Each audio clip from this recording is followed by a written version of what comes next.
Beda. Belajar dari Allah pasti beda. Firman Tuhan akan membuat hidup kita berbeda dengan orang-orang yang tidak percaya kepada Tuhan.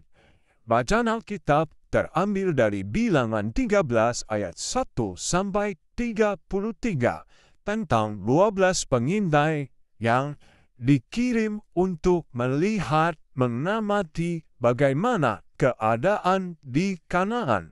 Sebenarnya Tuhan sudah berjanji akan memberikan negeri Kanaan kepada mereka, dan Tuhan akan menyerahkan negeri itu kepada mereka. Seharusnya mereka tidak perlu untuk mengintai ke sana. Tetapi karena mereka tidak percaya kepada Tuhan, mereka memohon kepada Musa supaya diberikan izin untuk melihat keadaan di sana. Dan karena kehendak bebas manusia, Tuhan mengizinkan, dan melalui Musa, 12 pengintai itu pergi untuk melihat keadaan di sana. Dan 10 orang membawa pulang kabar buruk atau kabar busuk.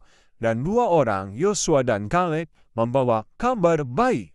Ya, Yosua dan Kaleb mengatakan, negeri itu memang baik, kita pasti bisa mengalahkan mereka. Kita dapat mengalahkan mereka dan kita pasti menang. Tetapi yang 10 membawa kabar yang tidak baik. Jadi, Bilangan 13 ayat 32 dan 33.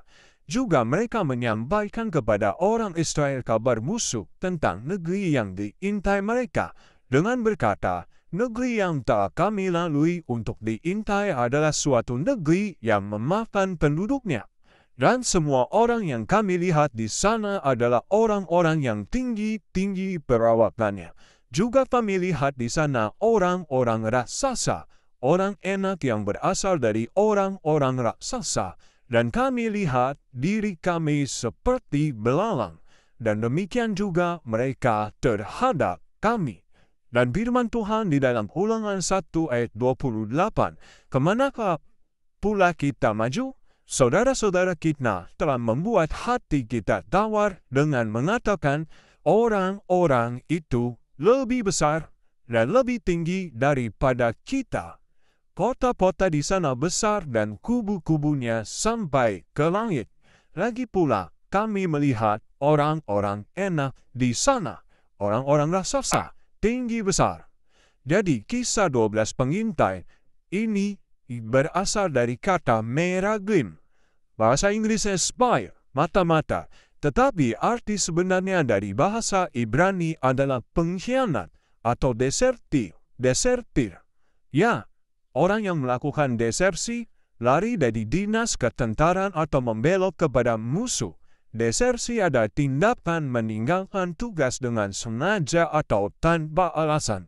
Jadi 10 pengintai dari bangsa Israel ini membuat laporan kabar buruk, lason hara, yang berarti lidah jahat.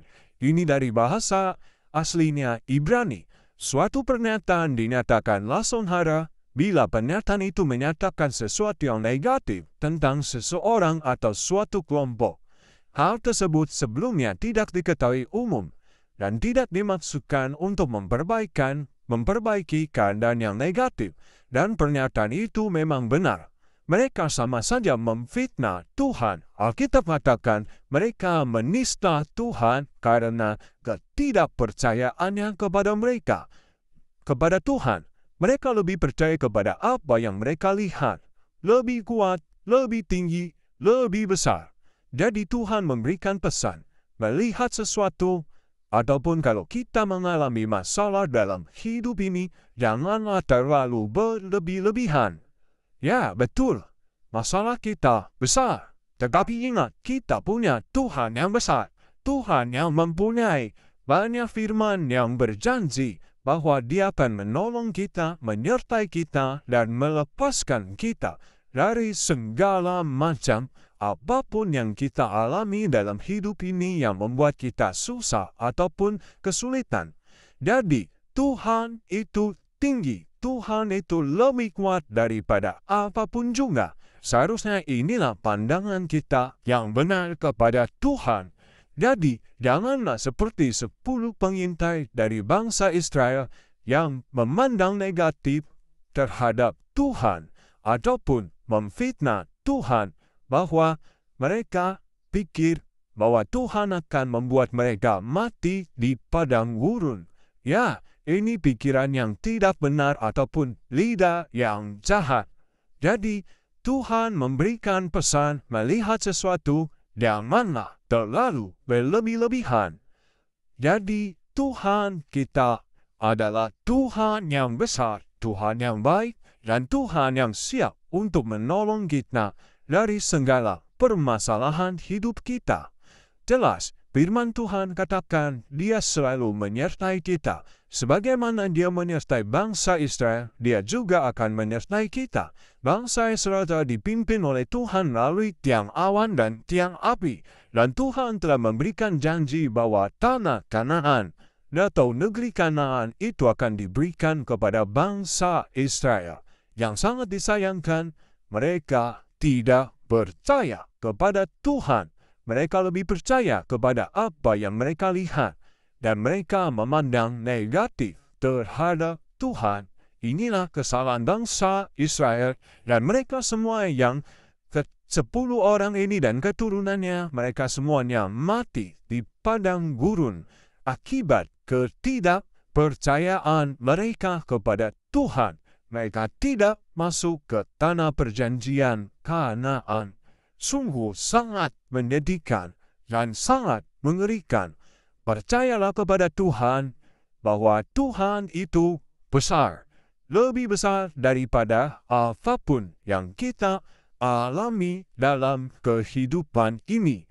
Masalah pencobaan-pencobaan yang kita alami adalah pencobaan biasa. Allah kita luar biasa. Dan bukan hanya itu, Dia Allah yang setia. Dia akan memberikan jalan keluar pertolongan pada waktu kita dicobai. Dia tahu kemampuan kita dan Dia tahu apa yang dapat Dia perbuat untuk kita. Tuhan memberkati.